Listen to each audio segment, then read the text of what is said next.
Jemaat yang dikasihi di dalam nama Tuhan Yesus Kristus, pada hari ini kita memasuki Minggu Sengsara yang pertama. Yesaya pasal 53 ayat 7 mengatakan, Dia dianiaya tetapi dia membiarkan diri ditindas dan tidak membuka mulutnya seperti anak domba yang dibawa ke pembantaian. Seperti induk domba yang keluh di depan orang-orang yang menggunting bulunya. Ia tidak membuka mulutnya. Sebelum kita bersama-sama mulai ibadah kita pada saat ini, mari kita mengambil sikap saat teduh sejenak di hadapan Tuhan. Saat teduh dimulai.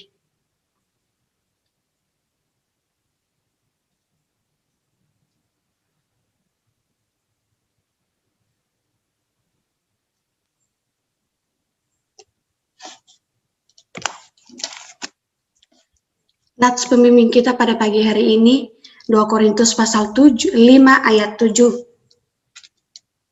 Sebab hidup kami ini adalah hidup karena percaya, bukan karena melihat. Kita mengangkat pujian mengatakan layaklah segala bangsa memuliakan Tuhan. Dan Tuhan juga sebab Kau Allah yang layak ditinggikan.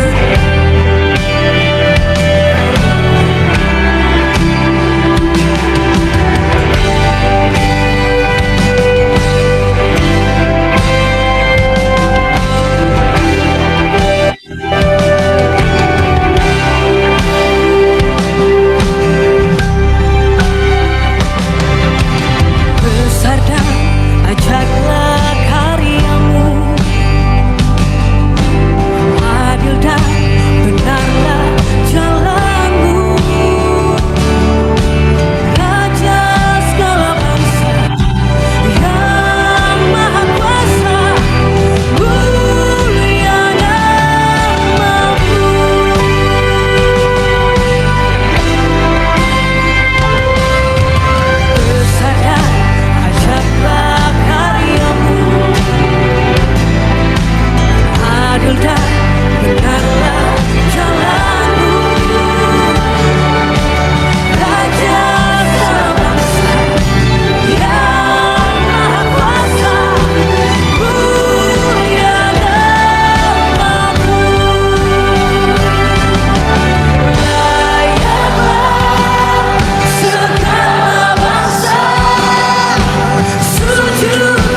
kita kembali mengangkat pujian yang mengatakan kasih Tuhan tiada duanya bagi kita.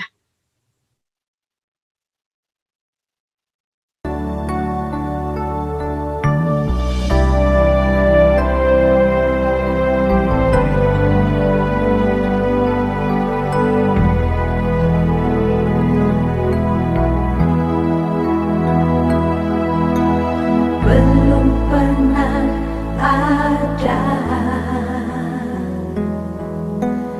kasih di dunia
Untuk doa pembukaan mohon kesediaan Bapak Evangelis Yohanes, dipersilakan.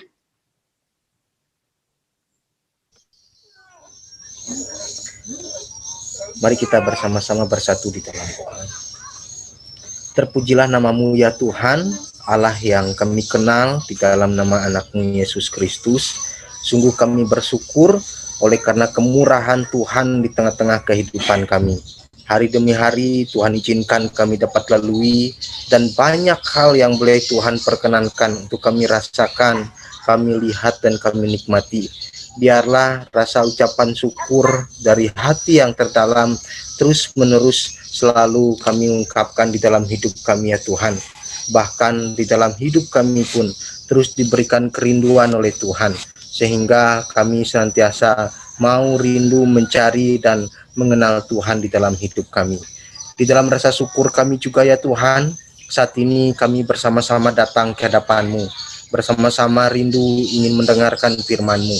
Kiranya Tuhan melayakkan hidup kami, mengudus dan menyucikan, supaya ketika kami datang di hadapan-Mu, kiranya hidup kami pun boleh berkenan di hadapan Tuhan, bahkan mendapatkan kekuatan dan berkat melalui perubahan dari firman-Mu, sehingga hidup kami terus menjadi orang-orang yang dapat tetap setia di dalam menjalani kehidupan sebagaimana mengikut Tuhan. Ya Tuhan, kami menyerahkan untuk seluruh rangkaian ibadah yang kami laksanakan saat ini, bahkan untuk media yang kami gunakan, tolong Tuhan berkati, bahkan untuk yang melayani, bahkan nanti untuk hamba-Mu yang kami menyampaikan firman Tuhan, kiranya Tuhan berkati juga, sehingga ketika kami selesai, kami mendapatkan suatu hal yang baru di dalam menjalani kehidupan kami. Terima kasih ya Tuhan, kami serahkan ibadah kami dari awal, pertengahan hingga berakhirnya. Biarlah kiranya kasih kemurahan Tuhan yang senantiasa terus berkarya di dalam ibadah kami. Hanya di dalam nama anak Yesus Kristus kami berdoa. Haleluya. Amin. Jemaat yang dikasihi Tuhan, mari kita bangkit berdiri, kita bersama-sama pengakuan iman rasuli. Kita bersama-sama. Aku percaya kepada Allah, Bapa yang Maha Kuasa, Khalik langit dan bumi, dan kepada Yesus Kristus, anaknya yang tunggal Tuhan kita, yang dikandung daripada Roh Kudus, lahir dari anak darah Maria, yang menderita sengsara di bawah pemerintahan Pontius Pilatus, disalibkan, mati dan dikuburkan, turun ke dalam kerajaan maut. Pada hari yang ketiga, bangkit pula dari antara orang mati, naik ke surga, duduk di sebelah kanan Allah, Bapa yang Maha Kuasa, dan akan datang dari sana untuk menghakimi orang yang hidup dan mati. Aku percaya kepada Roh Kudus, gereja yang kudus dan am, persekutuan orang kudus, pengampunan dosa, kebangkitan orang mati, dan hidup yang kekal. Amin. Dipersilakan duduk kembali. Kita akan mendengarkan kebenaran firman Tuhan. Kita mengangkat pujian yang mengatakan, kita percaya bukan karena kita melihat, tetapi kita percaya kepada Tuhan karena iman kita.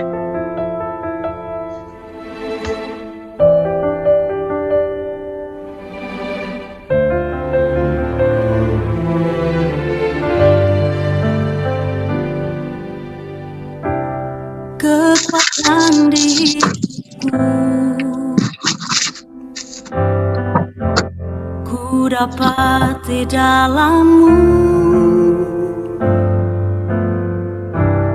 Kau teguhkan hatiku, tiada yang mustahil bagimu. Sebab aku percaya, bukan karena melihat, namun karena firman-Mu yang selalu digenapi di hidupku. Ku percaya, bukan karena melihat, namun karena firman-Mu tiada pernah berubah.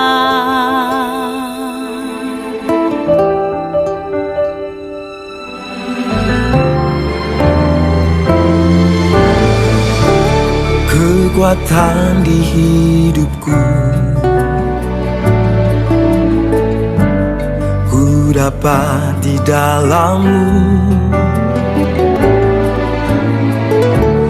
Kau teguhkan hatiku, ada yang mustahil bagimu. Sebab aku percaya, bukan karena melihat, namun karena firman-Mu yang selalu digenapi di hidupku. Ku percaya, bukan karena melihat, namun karena firman-Mu tiada pernah berubah.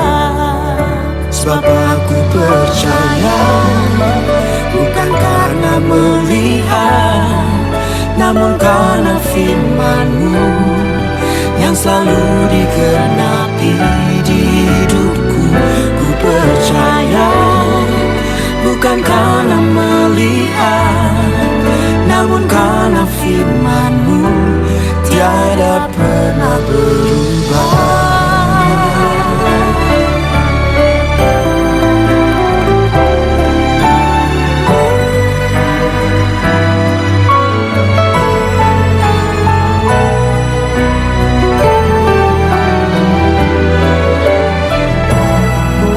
Sebab aku percaya, bukan karena melihat, namun karena firman-Mu yang selalu digenapi di hidupku.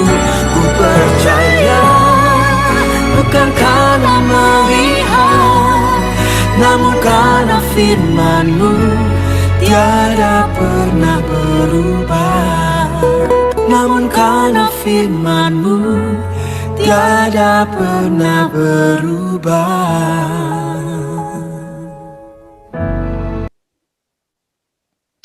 Mari Bapak Ibu kita satukan sekali lagi iman kita, dan mari kita serukan permohonan kita kepada Tuhan. Sekali lagi Tuhan, di tengah-tengah sukacita karena kami boleh merayakan Imlek dan juga merasakan kasih sayang Tuhan melalui hari Valentine ini, kami diingatkan Tuhan, tidak ada kasih yang lebih besar daripada kasih Tuhan kepada setiap diri kami yang menganugerahkan sebuah iman yang dapat melihat yang tidak bisa kami lihat dengan mata jasmani kami. Tapi satu hal yang kami tahu Tuhan, iman ini jikalau Tuhan tidak bekerja, jikalau Tuhan tidak berkarya, jikalau Tuhan tidak menganugerahkan kemurahan kepada kami, maka Tuhan, sebaik apapun iman kami akan kembali dengan sia-sia. Karena Tuhanlah membuat iman kami boleh ada sampai pada hari ini. Meskipun Tuhan di tengah segala keterbatasan kami untuk beribadah kepada Tuhan, namun Tuhan kami mau mengembalikan ucapan syukur kami. Karena kasih sayang Tuhanlah yang membuat diri kami ada hingga pada pagi hari ini beribadah kepada Tuhan. Dan melalui keterbatasan ini kami boleh tetap merasakan bahwa Engkau adalah Allah yang tidak terbatas dan tidak bisa dibatasi oleh apapun juga. Terpujilah nama-Mu Tuhan Yesus, kami mengucap syukur dan kami menyerahkan pemberitaan firman pada pagi hari ini. Biarlah dari awal sampai pada akhirnya nama Tuhan yang dipermuliakan. Di dalam nama Yesus kita yang sudah siap diberkati, mari kita katakan amin. Selamat pagi jemaat yang dikasihi oleh Tuhan. Selamat pagi. Boleh berikan reaction ya, di bawah itu ada reaction yang kira-kira bisa meresponi dengan iman. Berikan satu salam, bisakah Bapak Ibu? Oh puji Tuhan ya, kalau tidak ada bisa gini-gini ya. Aduh, luar biasa ya, Tuhan Yesus kita baik, karena pandemi ini kita jadi belajar banyak hal. Sebelumnya saya mau mengucapkan Sinien Kuala Sangti Tufuni gitu ya, Angpo Nalai. Dan kita bersyukur Bapak Ibu kita bertemu setelah melewati Imlek ya. Kalau belum melewati Imlek saya bisa nagih angpo ya kepada Bapak Ibu. Kenapa? Karena yang memberi angpo adalah orang yang diberkati, yang menerima angpo lebih diberkati. Amin. Amin ya Bapak Ibu ya. Baik. Bapak Ibu, minggu ini adalah satu minggu yang dipenuhi dengan kasih sayang, betul tidak? Ya, selama minggu ini kita memang dilarang untuk kumpul bagi kita yang merayakan Imlek yang secara khusus dengan latar belakang Tionghoa. Bapak Ibu kita itu dilarang untuk kumpul keluarga. Tapi sadar tidak, Bapak Ibu spirit merayakan Imlek itu tidak bisa surut meskipun ada larangan dari pemerintah, meskipun kita juga dikelilingi dengan yang namanya virus COVID. Dan sadar atau tidak sadar Bapak Ibu, kalau Bapak Ibu memperhatikan ada beberapa titik penjualan daging babi gitu ya, Bapak Ibu bisa menemukan daging babi itu 1 hari sebelum Imlek itu mencapai 1 titik, di beberapa titik lokasi pasar itu 180.000 per kilonya. Nah, dengan harga yang fantastis begitu dikejar nggak? Ayo, saya mau nanya nih, yang merayakan Imlek di rumah meskipun dengan keluarga kecilnya, Cik Sioling dikejar nggak, Cik? Dikejar nggak? Kalau seandainya 180 per kilo? Harus. Dikejar, Cik? Harus dikejar. Terima kasih. Iya ya. Kenapa ya kok nggak diganti ayam aja Imleknya? Kenapa harus babi gitu ya? Tapi ya itulah satu budaya ya. Meskipun kita dilarang, tapi dengan harga yang fantastis pun kita bisa melihat masyarakat masih terus mengupayakan spirit ini tidak turun. Lalu kalau kita perhatikan ada beberapa jeruk premium Bapak Ibu ya. Beberapa jeruk premium itu H- berapa hari di beberapa lokasi juga nggak ada. Ya, artinya dari hal yang kita lihat di pasar ini kita bisa melihat bahwa spirit ini benar-benar masih ada. Dan kalau kita bisa melihat tebus mata nih, bisa melihat jaringan gitu ya, jaringan daripada kabel internet, kita akan melihat traffic daripada lalu lintas yang namanya hampers. Bapak Ibu tahu ya, hampers itu adalah satu paket gabungan dari beberapa macam jenis item makanan. Itu padat sekali gitu loh. Ya, mungkin dari dendeng babi, mungkin dari masakan-masakan yang bernuansa Imlek, dan sekarang hari ini mencapai puncaknya. Ya, hari ini mencapai puncaknya dengan apa? Seperti cerita sebuah novel diakhiri dengan satu kisah yang menarik yang puncaknya adalah Valentine. Ya, hari kasih sayang Imlek di tengah keluarga ini diakhiri dengan begitu cantiknya melalui apa? Melalui hari Valentine yang merupakan sebuah ungkapan hari kasih sayang yang diungkapkan bukan dengan babi lagi gitu ya, tapi dengan apa? Coklat, bunga, betul? Dengan apa lagi? Dengan semua hal-hal yang menyenangkan yang sifatnya manis. Ya, hari ini diakhiri. Dan Bapak Ibu kita bersyukur sekali ya karena kita masih bisa merayakannya, karena kita masih bisa berbagi di dalamnya, dan kita masih bisa merasakan satu spirit yang sama. Ini loh kesempatan, ya. Kesempatan kita masih berbagi, masih saling memberi. Karena nanti kalau kita sudah di sorga, Bapak Ibu kita tidak bisa melakukannya lagi karena kita sudah disempurnakan hari kasih sayang kita itu melalui pertemuan kita dengan Tuhan Yesus sebagai sumber kasih sayang yang sempurna. Nah, kembali kepada pemberitaan firman pada pagi hari ini. Bapak Ibu, firman pagi hari ini diberikan satu tema yang juga sangat menarik sekali, yaitu apa? Visi, iman, dan kasih. Nah, hari ini kita mau belajar dari satu pesan terakhir dari Yusuf bin Yakub, yaitu anak dari Yakub yang yang berbicara tentang satu pesan terakhir yang memberikan dampak bukan hanya kepada dia pribadi, bukan hanya kepada keluarganya, bukan hanya kepada bangsanya, bahkan sampai satu generasi berlalu dengan generasi yang lain, bahkan sampai kekekalan. Nah, kita akan membuka Alkitab kita dari Ibrani pasal yang ke-11 ayat 22. Silakan slide ditayangkan. Ibrani 11 ayat 22. Bapak Ibu silakan membuka Alkitabnya. Ya, Bapak Ibu, demikianlah firman Tuhan. Ya, saya tidak mengajak kita membuka banyak bagian daripada firman Tuhan, tapi saya mengajak kita untuk melihat Ibrani 11 ayat 22 secara khusus. Di dalam Ibrani 11 ayat 22 ini, Bapak Ibu di situ dikatakan begini. Karena iman, maka Yusuf menjelang matinya memberitakan tentang keluarnya orang-orang Israel dan memberi pesan tentang tulang-tulangnya. Menarik ya. Di sini dikatakan apa? Karena iman, maka Yusuf menjelang matinya memberitakan tentang keluarnya orang-orang Israel dan memberi pesan tentang tulang-tulangnya. Nah, Bapak Ibu, siapakah Yusuf? Nah, ini pertanyaan yang sangat penting ya, slide berikutnya.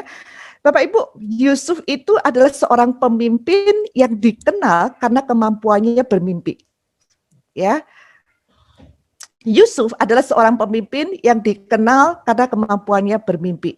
Nah, kalau kita perhatikan selanjutnya, Bapak Ibu, kata mimpi itu di dalam bahasa Inggris itu artinya dream, ya. Tetapi kalau dilihat dari sisi kepemimpinan, ternyata mimpi itu bisa disebut juga, dream itu bisa disebut sebagai vision. Nah, menurut Kamus Inggris Indonesia, kata vision ini ternyata bisa diartikan sebagai penglihatan atau daya lihat atau juga impian. Nah, arti yang ketiga ini, yaitu impian ini yang berhubungan dengan masa depan, ini lebih tepat mengacu kepada perkataan daripada Ibrani ini, ya, bahwa Yusuf itu dikenal sebagai tukang mimpi, tetapi mimpinya itu berbicara tentang satu perjalanan masa depan. Nah, Bapak Ibu, kalau kita perhatikan, Yusuf itu bukan hanya pemimpin yang memiliki kemampuan bermimpi di dalam hidupnya, tetapi dia hidup dengan dimotivasi dengan mimpi. Dia bukan hanya dimotivasi dengan mimpi, tetapi Bapak Ibu, dia juga mengakhiri hidupnya dengan apa? Meninggalkan satu warisan yang disebut dengan warisan impian. Yang kemudian kita memberikan sebuah kesaksian bertahun-tahun kemudian. Bapak Ibu, apa yang Tuhan taruh di dalam impiannya itu benar-benar terwujud, dan bukan hanya mengubah masa depan bangsanya, yaitu bangsa Israel, tetapi juga mengubah masa depan banyak orang. Kenapa? Karena banyak orang, termasuk diri Bapak Ibu dan juga diri saya, akan menjadi Israel rohani. Dan hari ini, Bapak Ibu, kita adalah bagian daripada impian yang Tuhan berikan pada waktu Yusuf di hari terakhir sebelum dia meninggalkan dunia ini. Dan oleh karena itu, Bapak Ibu, menurut Matthew Henry, kemampuan bermimpi yang dimiliki oleh Yusuf ini dikategorikan sebagai nubuatan. Ya, kenapa? Karena kemampuan bermimpinya itu bukan murni berasal dari dirinya, tetapi Bapak Ibu juga melibatkan Allah di dalamnya. Nah, lalu bagaimana sikap Yusuf? Bapak Ibu, luar biasanya Yusuf itu menerima mimpi-mimpinya itu dengan iman. Ya, persis yang dituliskan oleh Ibrani 11 ayat pertama, iman adalah dasar atau titik awal dari segala sesuatu yang kita harapkan dan bukti dari segala sesuatu yang tidak kita lihat. Nah, iman yang dapat melihat diri Allah, kuasa dan kekekalannya ini adalah iman yang seperti apa? Yang jelas Bapak Ibu, kita bisa melihat bahwa iman seperti ini tidak semua orang bisa memperolehnya. Ya, iman seperti ini tidak semua orang bisa memperolehnya. Di dalam Ibrani ke-11 kita bisa melihat ada berbagai macam bentuk iman dan kita bisa belajar di dalamnya. Tetapi iman yang bisa melihat diri Allah ini salah satunya diberikan oleh Allah kepada Yusuf lewat apa? Lewat mimpi. Bapak Ibu, Abraham bisa mengalami Allah, bisa melihat Allah dalam sosok yang bisa dilihat dari kasat mata. Ya, sebelum Sarah mengandung, Allah hadir dan kemudian Allah berkunjung sebagai tamu dan memperlihatkan dirinya dan kemudian menyampaikan pesannya dalam bentuk satu pribadi, dua pribadi, tiga pribadi yang bisa dilihat dengan secara kasat mata. Dan kalau kita melihat Yakub juga memiliki sebuah keunikan sendiri kalau berbicara tentang kualitas imannya, karena dia juga melihat Allah dengan kasat mata. Pada waktu dia bertempur, bergumul dengan Allah di Sungai Yabok, Bapak Ibu, sampai kaki tulang keringnya itu dipatahkan oleh Allah, itu karena dia bisa melihat, bisa merasakan, bisa meraba, dan dia juga mengalami bahwa Allah itu benar-benar nyata. Tetapi yang paling unik adalah Yusuf, Bapak Ibu. Dia tidak bisa melihat, dia tidak melihat dengan mata jasmani, tetapi dia melihat dengan apa? Mata iman dia. Nah, kalau sederhananya nih ya, apa pertanyaannya adalah begini, apakah Yusuf hanya melihat sesekali di dalam perjalanan hidupnya sehingga dia dipimpin, diarahkan, dan kemudian dia hidup di dalam mimpi-mimpi yang Tuhan berikan? Ternyata tidak, Bapak Ibu. Nah, kalau kita perhatikan di dalam kitab Ibrani latar belakangnya, Yusuf itu berbicara tentang pesan terakhirnya ketika dia berusia berapa? 110 tahun. Pada waktu Allah memberikan mimpi yang dicatat oleh Alkitab, Bapak Ibu, memang Alkitab tidak mencatat secara keseluruhan mimpi-mimpi daripada Yakub. Tetapi mimpi dari Yusuf. Tetapi kenapa Yusuf itu sampai diberikan satu stigma, satu label bahwa dia adalah pemimpin yang punya karunia bermimpi? Karena saya percaya kehidupan Yusuf yang 170 tahun itu semuanya diwarnai dengan mimpi, ya, semuanya diwarnai dengan mimpi. Saya ambil contoh begini. Bapak Ibu, saya agak kesulitan ini menaruh barang-barang saya ya. Bapak Ibu perhatikan ya, anggap aja ini 170 tahun. Ini ada tali ya, kelihatan sama-samar ya. Ini adalah tali, anggap aja usia daripada Yusuf 170 tahun. Dan ketika dia mendapat mimpi yang terakhir itu, dia berusia di ujung daripada kematiannya. Nah, pada waktu dia mendapat mimpi pertama, Alkitab mengatakan dia usia itu 17 tahun. Jadi kalau ini adalah 110 usianya, berarti dia sangat muda sekali pada waktu dia mendapatkan mimpi yang pertama. Ya, mimpi yang pertama tidak lama kemudian dia mendapat mimpi yang kedua dalam hitungan hari. Nah, dua mimpi ini mengubah kehidupan daripada Yusuf dan juga keluarganya. Tapi pertanyaan tadi kembali, apakah mimpi yang dia diterima dari Allah itu hanya ini aja gitu, yang pertama kali di usia 17? Saya pikir enggak ya. Bapak Ibu, saya adalah pribadi yang sering mendapatkan pesan dari Allah itu lewat mimpi.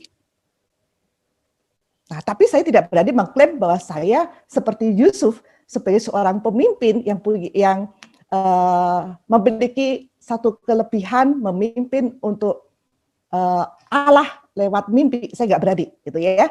Nah, tetapi saya kenapa saya berani mengatakan bahwa mimpi-mimpi dari Yusuf itu bukan hanya sekali dua kali, tetapi mewarnai sepanjang hidupnya.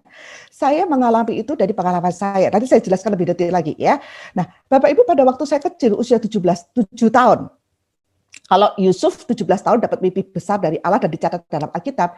Bapak Ibu, saya usia 7 tahun pada waktu saya tinggal di rumah paman saya di Tulungagung yang pendeta itu, satu siang ketika saya tidur, saya itu mendapat satu mimpi yang begitu jelas sekali. Mimpinya itu apa? Saya itu dipegang oleh Allah, dibawa ke satu daerah asing. Pada itu saya pikir itu adalah sebuah pedalaman, dan kemudian saya di situ dipakai oleh Allah untuk menyampaikan kabar baik. Jadi bisa kebayang ya, seorang anak kecil yang usianya 17 tahun, tidak mengerti apa-apa, dan belum mengenal siapa Allah, siapa Tuhan Yesus, hanya mengenal lewat pemberitaan daripada sekolah minggu. Tetapi pada usia 7 tahun, saya masih ingat sekali, ya, dengan detailnya, bahwa Allah membawa saya kepada satu hutan, ya, di pedalaman itu, saya bertemu dengan orang-orang dan saya menyampaikan berita Injil itu. Tapi apakah mimpi itu membawa perubahan nggak dalam hidup saya? Ya, membawa perubahan. Ya, sejak itu saya mencoba mengingat, saya tidak bisa lepas dengan yang namanya sekolah minggu, saya tidak bisa lepas dengan namanya pendalaman Alkitab, saya tidak pernah bisa lepas dengan doa pagi, saya tidak bisa lepas dengan sekolah minggu, saya tidak pernah lepas bertemu dengan orang-orang yang membawa saya kepada sebuah perwujudan, gitu ya, bahwa Allah itu terlibat di dalam mimpi-mimpi itu, yang membuat akhirnya meskipun sepertinya menyeleweng, lulus SMA, saya masukkan pendaftaran ke Seminari Alkitab Asia Tenggara di saat malam, dan memang di rapat dosen itu saya ditolak karena pada waktu itu ada satu dua hal yang membuat saya tidak bisa masuk di dalamnya. Tetapi kemudian saya menikah kembali, dan kemudian saya menikah gitu ya, dan apakah panggilan itu hilang? Enggak gitu ya, dan panggilan itu tetap ada. Dan bagaimana saya memastikan bahwa hidup saya diwarnai dengan mimpi-mimpi? Salah satu mimpi yang saya alami terakhir ya, pada waktu saya SMP, SMA, semuanya Tuhan berbicara. Pada waktu nenek saya meninggal, semuanya Tuhan bicara lewat mimpi. Pada waktu guru saya meninggal, Tuhan bicara lewat mimpi. Pada waktu ulangan tidak jadi di SMA, Tuhan bicara lewat mimpi. Ya, semuanya Tuhan bicara lewat mimpi. Dan yang terakhir, yaitu sebelum bulan Maret kemarin tahun lalu. Bapak Ibu, pada waktu saya dapat mimpi itu, saya berkata kepada Tuhan, Tuhan, saya akan menyimpan ini dalam hati, karena saya tidak tahu apa yang terjadi, dan kira-kira sampai berapa lama Tuhan akan mewujudkannya. Bapak Ibu, apa yang saya impikan sebelum corona ini terjadi? saya dengan Muse itu masuk ke TKI 2 gitu, TKI 1 ya, arah TKI 1 menuju TKI 5 rumah kami. Di sekolah Bina Bakti itu, pada waktu kami berjalan masuk ke TKI 2, tiba-tiba saya melihat tsunami ya, air laut yang begitu besar itu menggulung gitu ya, membawa semua mobil, semua orang gitu ya, dan dalam kondisi yang begitu kacau itu air yang menggulung itu menuju ke arah kami.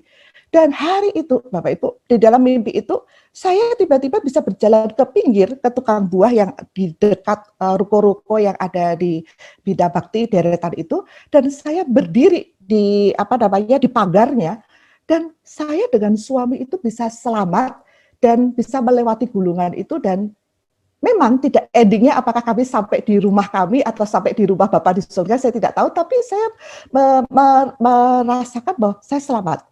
Ya, Bapak Ibu, saya tidak tahu ya apa arti mimpi pada waktu itu.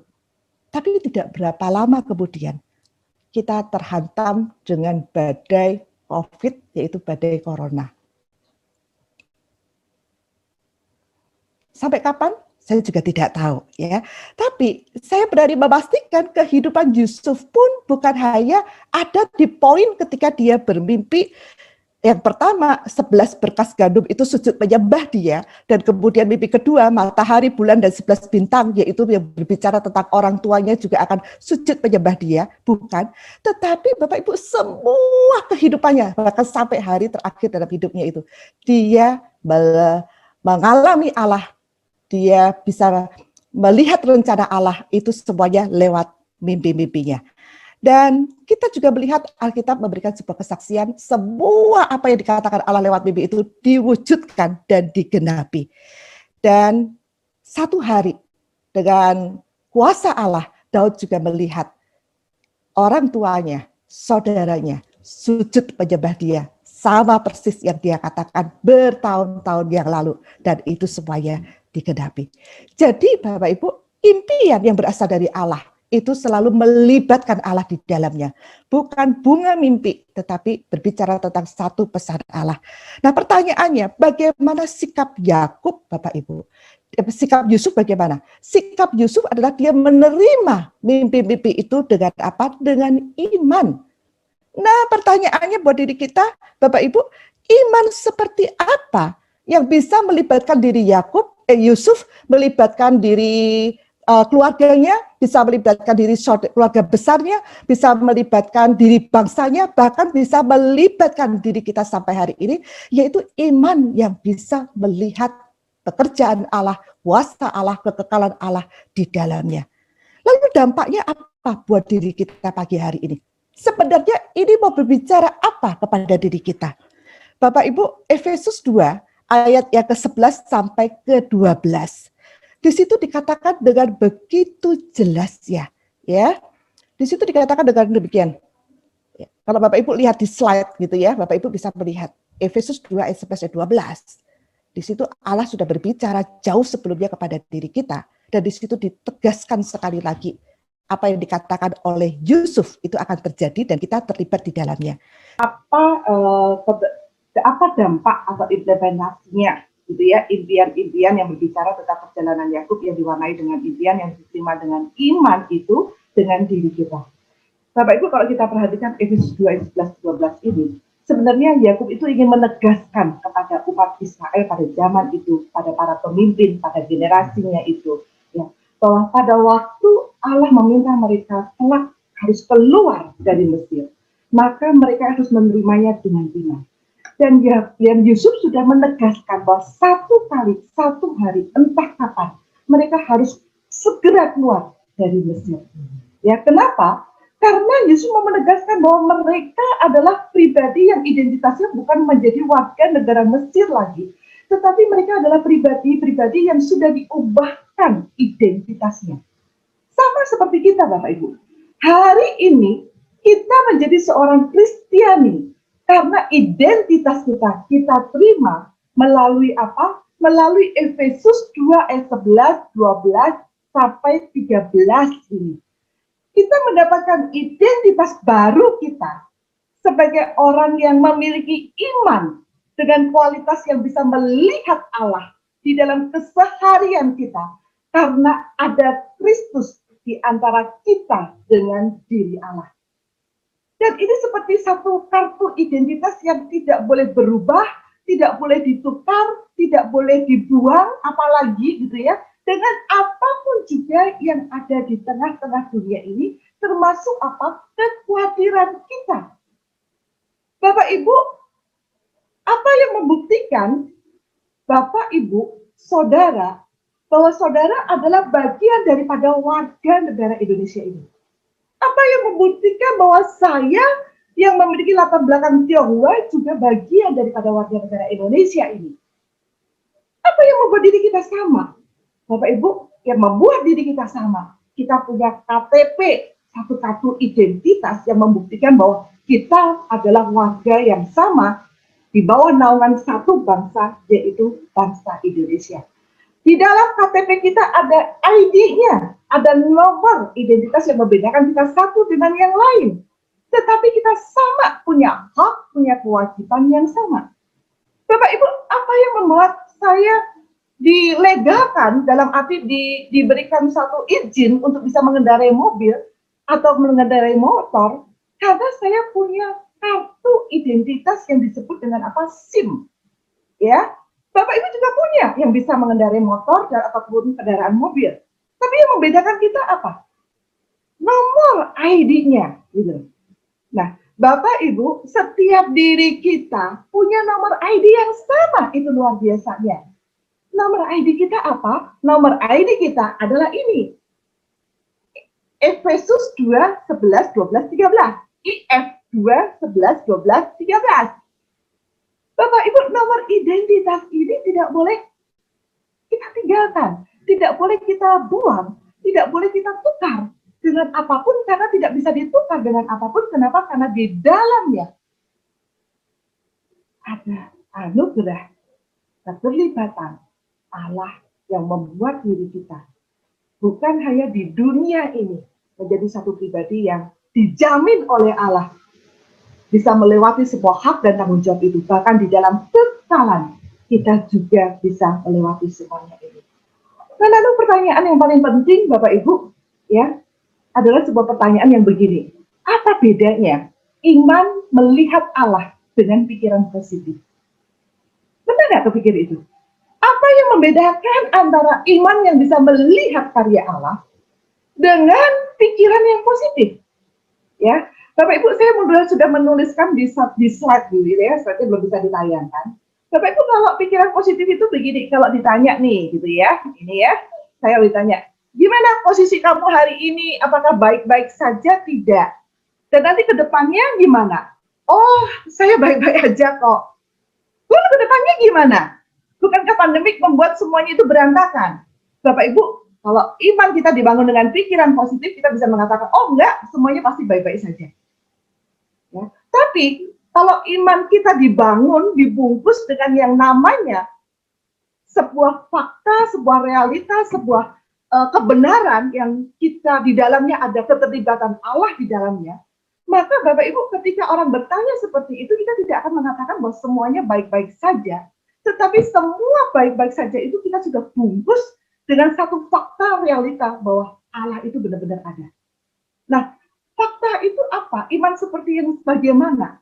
Bapak Ibu, kalau saya mengatakan ya, bahwa saya memiliki identitas Efesus 2, 11, 12, 13. Kenapa?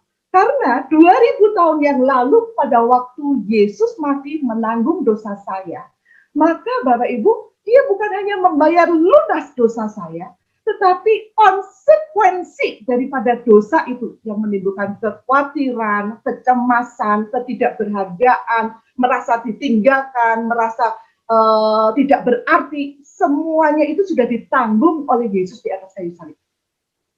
Menarik ya? Kalau iman kita mengandalkan pikiran positif kita, Bapak Ibu, satu hari itu bisa berubah.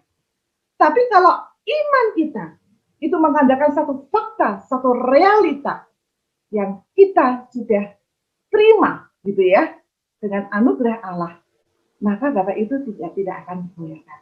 Nah, sederhananya bagaimana? Tadi bisa, ya. Saya akan memberikan beberapa gambaran supaya menolong kita untuk lebih jelasnya. Oke, nanti ya ada 3 ya. Bapak Ibu, saya anggap begini ya, ada 3 orang namanya iman, fakta, dan pengalaman. Nah, ya, slide yang kedua, gitu ya. Iman itu akan membawa kita kepada fakta, yaitu fakta apa? Kebenaran bahwa Yesus itu benar-benar mati 2000 tahun yang lalu. Ya.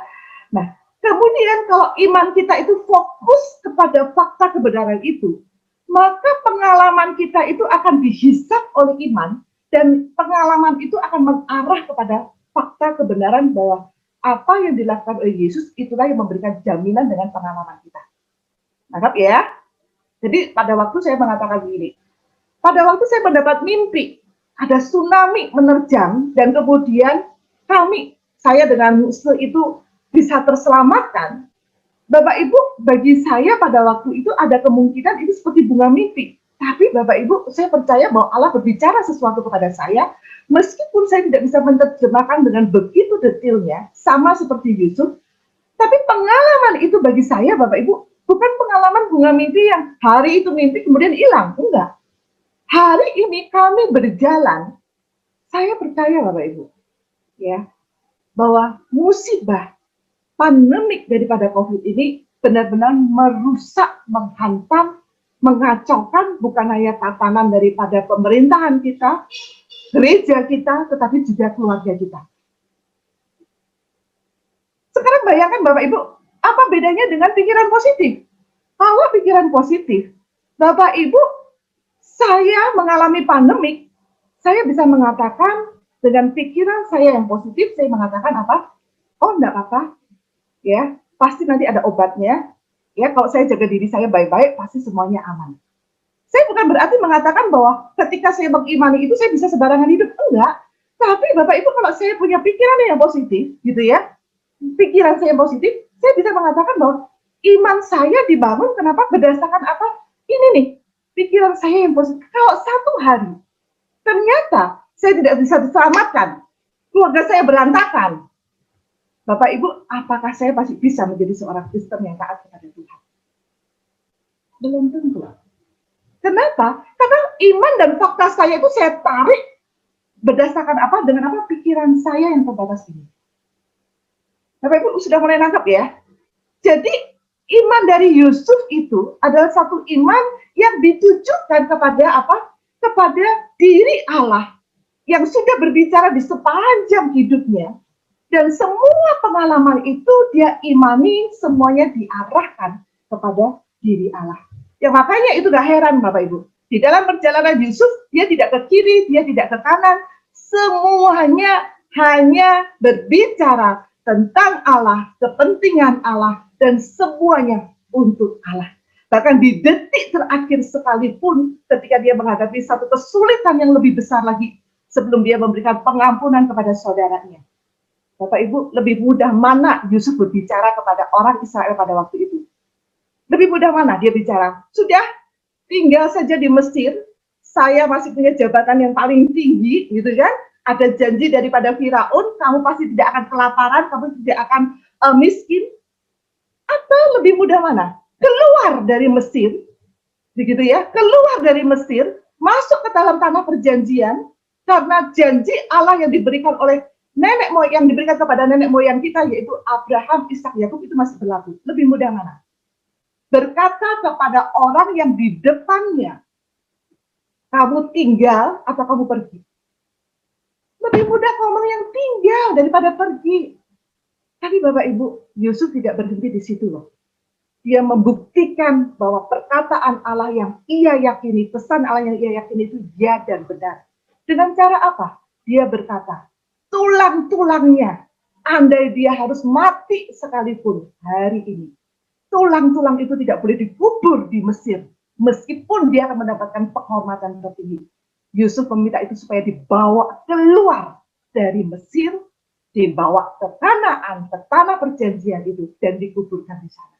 Artinya apa? Iman Yusuf tidak hanya berhenti di pikiran, di perkataan, tapi juga lewat tindakannya. Bapak Ibu, hari ini Yohanes Calvin mengingatkan setiap diri kita Ya, slide selanjutnya. Dia berkata, lanjutnya, ada nggak? Oh, nggak ada ya. Bapak Ibu, saya tidak teruskan ya. Johannes Calvin, dia berkata begini, menarik sekali ya. Dia berkata begini, kekayaan, kemewahan, dan juga kehormatan itu tidak akan membuat orang suci, yaitu orang yang sudah dipilih Allah, yang mengimani, percaya kepada Tuhan Yesus, itu melupakan janjinya, yaitu janji kita kepada Allah, dan juga tidak akan menahannya di Mesir. Karena apa? Karena iman seperti ini adalah sebuah iman yang membuktikan bahwa iman yang sekecil apapun bahwa engkau memiliki iman. Ya, dalam bahasa sehari-harinya begini, ya. Andai hari ini kita ditawarkan dengan kemewahan, dengan kesehatan, dengan jaminan bahwa kita bisa melewati pandemik dan kita bisa kembali beribadah dan mengalami begitu banyak pengalaman secara nyata, kasat mata, bagaimana Allah ada, kekristenan itu ada. Bapak Ibu, kalau satu hari nanti kita harus melepas itu semua, maka itu tidak akan menggoyahkan iman kita terhadap Tuhan Yesus kita. Bapak Ibu, hari ini kita ditantang sekali lagi. Meskipun kita ibadah by Zoom dan itu membuat kita sangat tidak nyaman. Tapi mari kita lihat, kalau hari ini kita ada, kita masih setia dengan jaringan yang terputus-putus, dengan keuangan yang begitu terbatas, ya, dan kita ditantang dengan kondisi bukan hanya gereja kita, keluarga kita ditantang dengan kondisi zaman kita, bangsa kita yang tidak tahu sampai ujungnya sampai mana. Dan taruhannya apa, Bapak Ibu? Kematian. Bapak Ibu, hari ini firman Tuhan bertanya kepada kita, memberikan tantangan baru buat diri kita. Masih beranikah kita mengimani, melihat Allah, bahwa Allah terlibat, dan kalau Allah terlibat, maka tidak ada alasan sekecil apapun yang membuat diri kita kembali menjadi pribadi yang lama, yang dikuasai oleh kecemasan, kekhawatiran, prasangka yang buruk. Kita akan mengkontrol pikiran kita, memikirkan hal-hal yang baik, hal-hal yang indah, yang mulia, yang berkenan untuk Allah, kemuliaan Allah, dan membawa orang lain mengalami Kanaan, yaitu hidup dengan kecukupan, damai sejahtera, dan mengalami semua hal yang berasal dari Allah. Bapak Ibu, mari kita tundukkan kepala kita. Saya serahkan kepada Muse untuk berdoa. Kita akan meresponi kebenaran ini melalui permohonan supaya Tuhan mengizinkan kita boleh tetap melihat Dia dan karya-karyanya. Mari Bapak Ibu sekalian kita berdoa. Sekali lagi Tuhan, kami datang padamu, kami bersyukur buat kebenaran firman-Mu Tuhan.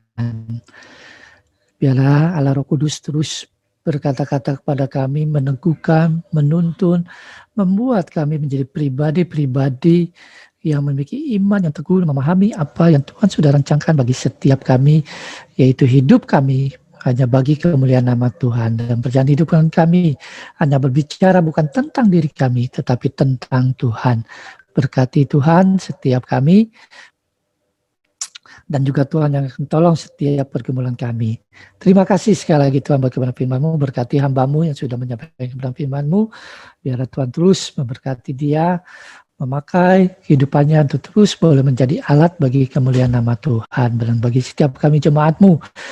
Beranikan kami Tuhan untuk terus kami berkata-kata tentang Engkau Tuhan dimanapun Kau tempatkan kami, karena kami beriman bahwa Engkau tidak pernah meninggalkan kami, Engkau ada bersama dengan kami, dan inilah yang Engkau kehendaki dalam kehidupan kami sebagai anak-anak Tuhan. Terpujilah nama-Mu ya Bapa.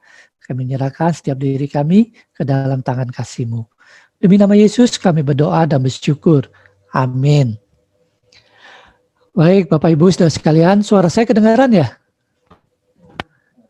Kedengaran ya? Baik. Dengar. Ya, oke. Ya, Bapak Ibu diberkati oleh kebenaran firman Tuhan. Amin, amin. Amin ya, puji Tuhan. Ya, biarlah sekali lagi kepada firman Tuhan sudah kita dengar ini tidak sekedar menjadi pengetahuan, tapi kita mau terapkan di dalam kehidupan kita. Bapak Ibu saudara sekalian, ada beberapa warta yang akan disampaikan. Jadi worship gift akan pakai Zoom ya. Jam 10, jadi Bapak Ibu bisa mempersiapkan anak-anaknya jam 10 siap untuk beribadah bersama-sama ya dalam worship kit ya jam 10 melalui Zoom meeting. Kemudian hari Rabu ada malam puji dan doa MPD jam 6 ya. Sekali lagi diharapkan seluruh jemaat boleh bersama-sama ya bergabung untuk kita menyatukan hati berdoa memohon kepada Tuhan. Ya, Tuhan meminta kita untuk berdoa. Doa ada doa pribadi, ada juga doa korporat. Doa korporat inilah kita lakukan melalui MPD. Ya, jadi diharapkan jemaat boleh bersama-sama kita menyatukan hati berdoa. Berikutnya, care group wanita, yaitu pukul 7 malam setelah MPD. Ya, temanya janda di Sarpat. Ya, ini akan dibawakan oleh Evangelis Xiaomingyan dan Ibu Acen. Ya, jadi para wanita diharapkan bisa ikut. Kemudian hari Kamisnya ada care group pria. Ya, menjadi tanah yang baik. Ya, yang bawakannya Bapak Adit. Ya, saya hanya mendampingi. Ya, jadi sekarang pria-pria belajar menyampaikan kebenaran firman Tuhan, sama-sama belajar supaya boleh bersama-sama bertumbuh. Ya. Jadi diharapkan para pria untuk bisa hadir bersama-sama belajar kebenaran firman Tuhan. Berikutnya ibadah Yud tanggal 19 by Zoom. Ya. Ya, yang akan dibawakan oleh Saudara Danielson Christian. Jadi yang punya anak remaja, Bapak Ibu, didorong anaknya untuk bisa mengikutinya. Kemudian administrasi masuk permohonan ya, yaitu Saudara Indra dan Ingrid atau panggilannya Inge ada di sini ya bersama dengan kita. Ya, ini surat masuk permohonannya. Jadi kita akan tunggu selama 3, tidak ada apa-apa, bantahan atau apapun. Maka setelah 3 minggu mereka berdua adalah sah menjadi anggota jemaat GKKH. Berikutnya, ini warta laporan. Ya, ini Bapak Ibu persembahan ya, persembahan Bapak Ibu yang ingin diberkati Tuhan, memberikan persembahan. Silakan Bapak Ibu tinggal scan ya. Ya, semua persembahan ini digunakan bagi pekerjaan dan pelayanan Tuhan yang ada di Gereja Kristen Kalang Hidup. Kemudian untuk laporan keuangannya akan dilakukan minggu depan ya. Donor darah tanggal 20 ya. Jadi sekali lagi Bapak Ibu yang mau mendonorkan darahnya silakan menghubungi saya ya untuk nanti didaftarkan tanggal 20. Sama-sama kita ada di Kecamatan Astana Anyar. Baik, berikutnya. Ibadah minggu depan tetap kita memakai Zoom. Ya, kita akan sama-sama belajar hikmat yang benar. Baik, wartanya ya, itulah warta yang bisa disampaikan kepada kita sekalian. Biarlah warta ini boleh mengingatkan kita akan adanya beberapa kegiatan yang harus kita ikuti bersama-sama untuk kita bertumbuh bersama-sama sebagai satu tubuh, yaitu Gereja Kristen Kalam Hidup. Untuk mengakhirinya, mari Bapak Ibu, saudara sekalian, kita akan menaikkan pujian, pengutusan. Satu-satunya yang ku andalkan.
Baik Bapak Ibu sekalian, saya undang untuk kita bangkit berdiri, kita akan mengakhiri di dalam doa.